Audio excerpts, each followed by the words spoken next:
Bonjour à tous et bienvenue dans cette vidéo d'analyse technique héliotiste et chartiste sur le titre LVMH. Alors, ici on est sur un graphique mensuel, pardon, où, et vous voyez ici par rapport à ces deux sommets, on a eu des setups de divergence. On était en zone de surachat, on a validé les divergences ici par le chandelier rouge pardon, qui est ici. On a ensuite eu une réaction acheteuse et un second chandelier rouge ici. Alors, LVMH mensuel, bon bah, ça se voit, hein, c'est clair, c'est une tendance haussière. On vient de faire une séquence, je fais un plus bas, je fais un plus haut qui est plus bas que le précédent et je fais un nouveau plus bas qui est plus bas que le précédent. Par contre, une chose importante à remarquer, c'est que le plus bas qui détermine le changement, de tendance, se trouve ici autour des 520. Lui n'a pas, encore été inquiété. C'est d'ailleurs une zone de support chartiste majeur puisqu'il a été, travaillé par 3 fois ici, et vous avez vu, par 3 fois, il y a eu de fortes réactions acheteuses sur ces niveaux. Je note également que, bah, on est loin de la médiane du système et que, on a fait ici une longue mèche, avec, un chandelier en forme de, marteau, qui pourrait, permettre une relance du titre à court moyen terme ou au moins une pause, c'est-à-dire, une latéralisation, un retest de ses plus bas et ensuite un redémarrage. Alors, LVMH, est, lié au redémarrage, en Chine, donc avec, la partie, macroéconomique. Donc il y a eu des catalyseurs qui ont fait que ou des stimuli qui ont fait que, eh bien, le gouvernement, chinois met en place toute une série, d'interventions, ce qui a fait rebondir les marchés boursiers chinois de façon spectaculaire et donc LVMH, en profite parce que voilà, consommation de luxe, les Chinois, s'ils ont une meilleure économie, se remettront à consommer, plus de luxe français. Bon, soit. D'un point de vue, graphique et psychologique, on observe très clairement pour l'instant une figure de type A, B, C. Donc, tout simplement, on ne va pas chercher des explications à gauche ou à droite. Le graphique reflète, très clairement la psychologie, du marché et ici donc sur le graphique hebdomadaire, qu'est-ce que l'on voit? Eh bien, on voit que, on est venu travailler la médiane du système par une fois, 2 fois. On fait une grosse réaction, on la retravaille, toujours.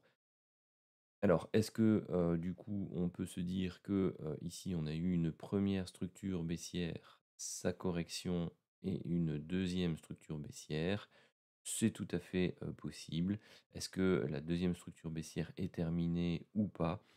Ce que je note, c'est que, on a, cassé les anciens plus hauts, au niveau journalier et que, bah, on est venu buter sur cette zone de, polarité qui est constituée par un ancien, plus haut de janvier 2022 et par une zone, qui a été définie ici en mars 2023, qui a été testée une fois, une seconde fois, une troisième fois travaillée ici et donc, bah, cette zone entre les 708 et les 750 constitue une zone, charnière.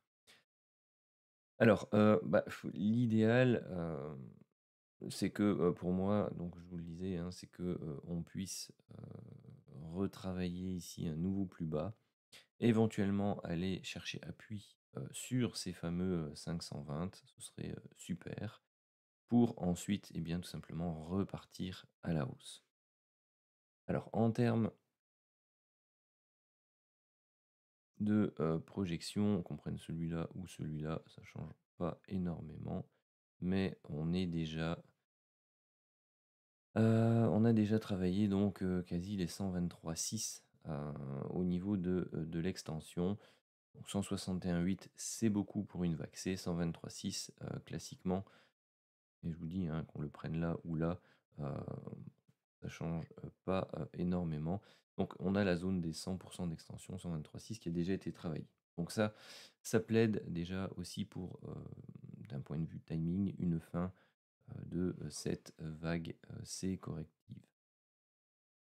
Alors moi j'ai un petit souci au niveau du décompte, enfin pas vraiment, c'est que je décompte relativement clairement 5 temps ici, donc 1, 2, 3, 4, 5. Mon souci, c'est dans celui-là. Je décompte pas vraiment 3 temps pour une structure correctrice. Ça m'embête un peu. Quand c'est pas clair, voilà. Ils doivent certainement y être, quelque part. Donc une vague A fortement poussive, une B très petite, et puis une C courte. Ça arrive. Maintenant,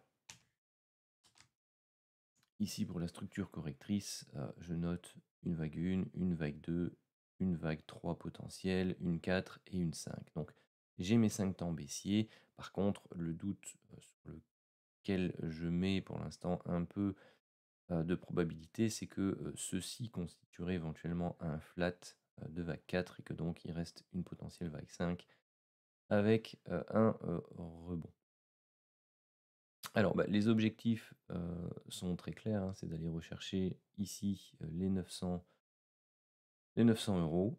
Alors, pour avoir un bon risk-reward, il faut attendre que on ait une correction, même si on a déjà eu ici donc le setup de divergence qui a été validé directement par la chandelle bleue.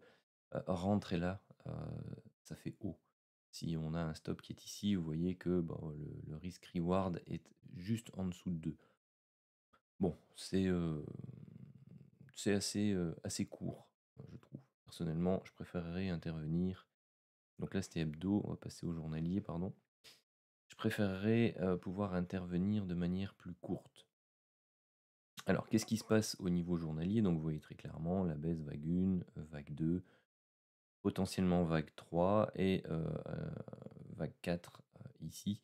Alors, je dénote 5 temps baissier. Donc, c'est ce qui me permet de mettre ce scénario où la vague C est terminée au-dessus au niveau probabilité par rapport au scénario où ceci est un flat, donc c'est-à-dire 5 temps, 3 temps, 5 temps. Ok, donc j'ai pas mes 3 temps là à nouveau. Donc c'est embêtant. Et vous voyez ce que je vous disais tout à l'heure, c'est que ici dedans, pour trouver mes 3 temps, j'ai du mal. Donc soit vous avez la A ici, la B là, et puis une toute petite C, soit vous avez la A ici, la B ici, et puis la C comme ça. Voilà, et il y a moyen de trouver, entre guillemets, au niveau des structures internes, la possibilité d'avoir des 3 temps, mais c'est fort raide pour moi. Donc est-ce que ici on a plutôt eu 3 temps, un A, un B, un C? C'est tout à fait possible, et ici on se met à 5 temps, donc une structure de type flat, ça me semble beaucoup plus probable. La seule chose qui me dérange, c'est que la vague C du flat, elle n'est pas beaucoup plus pentue, elle a une pente équivalente à la vague A. Généralement le flat a une vague beaucoup plus raide pour terminer sa structure. Mais bon, soit.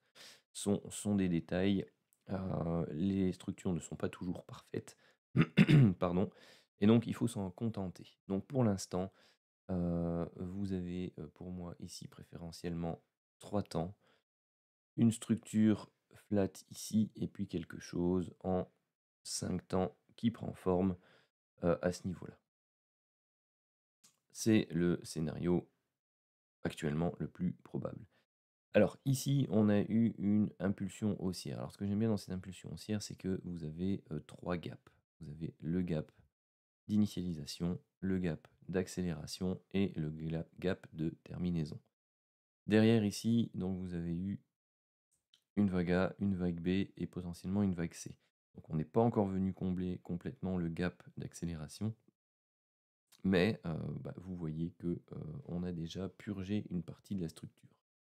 Alors, je vais me mettre sur l'horaire pour voir un peu ce qui se passe un peu plus en détail. Donc, vous voyez, ça à chaque fois, ce sont les gaps intermédiaires. Donc, on est venu rechercher la médiane du système. Donc, on va correspondre dans ce cas-ci quasi à 50%, si pas pile poil à 50% de retracement. Donc, est-ce que ici on rentre dans une séquence intéressante déjà pour pouvoir avoir acheté, c'est-à-dire que ici on a fait petit a, petit b et petit c et qu'on a fait ici donc une vague 1, une vague 2. Hop, je vais vous noter une vague 1, petit a, petit b, petit c et que donc ici on aurait notre vague 2. Alors si c'est le cas, un achat maintenant avec un stop ici en dessous est, on va dire, un premier test relativement intéressant. D'accord? Je vais sans doute, une fois que j'ai terminé la vidéo, travailler ceci de cette façon. Si ça ne fonctionne pas, eh bien, j'attendrai une correction plus profonde. Euh, Mettre le stop loss ici en dessous pour les plus conservateurs, c'est envisageable.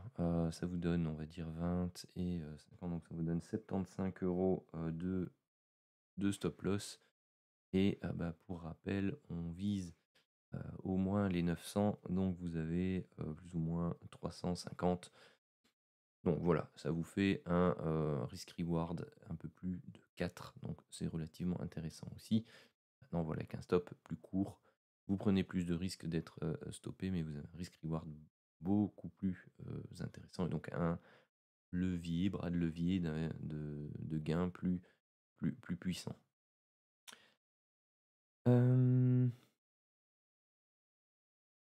Donc, est-ce que j'ai encore quelque chose de plus à dire dessus?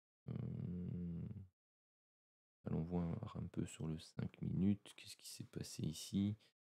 On est monté, on est descendu. Ouais, ça m'embête un peu plus. Ici, donc, on est monté, on a corrigé. On est monté avec, vous voyez, une pente beaucoup plus faible. On n'a pas fait de nouveau plus haut, donc là, on a corrigé. Alors, soit on est dans une structure de type A, B, C, et puis on va éventuellement encore latéraliser, corriger, et puis seulement décaler. C'est tout à fait possible. Soit on est dans une structure de relance de type vague 1 principale, vague 2 principale, sous-vague 1, sous-vague 2, et là on va travailler la sous-vague 3. Donc j'ai même envie de dire, pour ceux qui veulent la travailler dans l'intraday, le stop loss est même encore plus court, puisqu'il se trouve ici au niveau des 645. Voilà. Si on vient clôturer en dessous des 645, pour moi, ça veut dire que cette baisse-là n'est qu'une première jambe d'une structure baissière qui va corriger de manière un peu plus profonde. Donc, si je retourne sur l'horaire, qui va corriger de manière un peu plus profonde ici cette vague d'impulsion. Bon, ça ne veut pas dire forcément que ceci n'est pas une vague 1 et qu'on va forcément faire des plus bas par rapport au 581, 582. Ça veut dire simplement que la vague C qui est ici n'est pas clôturée. On peut tout à fait réaliser ce genre de choses, venir rechercher les 61,8, faire un magnifique biseau ou diagonale de terminaison, et puis seulement venir relancer la structure. Donc voilà, soit un investissement un peu plus léger avec un stop plus large pour se donner une deuxième cartouche au cas où on continue à développer la structure baissière de la vague C. Soit y aller franco avec sa première cartouche pleine et mettre un stop relativement court pour dire tout simplement de ne pas avoir un stop qui soit trop... c'est mon premier métier qui continue, j'ai le mot énergivore là, qui me tourne en tête, rien à voir. Soit pas trop pénalisant pour le capital, et donc pouvoir en remettre une seconde pleine avec un stop tout aussi court plus bas. Donc ça, bon voilà, c'est vous qui voyez au niveau de votre investissement. Voilà qui termine mon analyse sur l'action LVMH. Je vous remercie de m'avoir suivi. Comme d'habitude, n'oubliez pas vos commentaires sous la vidéo pour que on puisse monter dans les référencements avec la chaîne au niveau de l'algorithme. vos likes, vos abonnements à la chaîne, la petite cloche, vos partages, rejoindre le canal Telegram en description. Rejoignez aussi les newsletters, l'accès est gratuit, c'est une newsletter hebdomadaire et vous avez le lien d'inscription, en description de la vidéo et puis, bah, je vous souhaite une excellente journée à tous.